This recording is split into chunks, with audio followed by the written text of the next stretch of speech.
Men leaving for war leave their families behind. Men fleeing from war bring their families with them. That was a quote I recently heard in regards to a video I was shown about a lot of these refugees fleeing and going to different countries. And I just want to say this.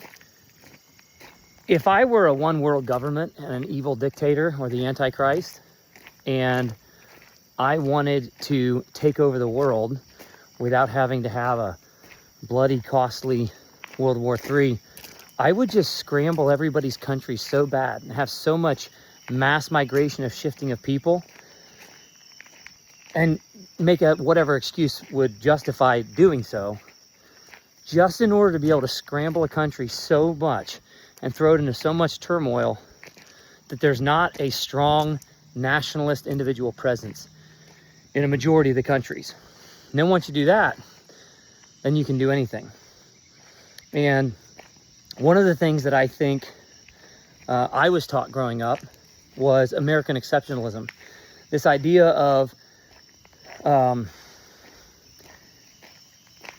yes, we are a nation of immigrants, or we started out a nation of immigrants. We were formed a nation of immigrants. But we were an immigrant nation that was a melting pot based on certain values and principles that made us exceptional. We weren't better than anybody else inherently. We were all created in the image of God. But the values that we bought into in our great republic made us better. Things like our Constitution, things like free enterprise, and things like we weren't a nation that was chosen by God, like the Israelites were. We were a nation that chose God and the God of the Bible.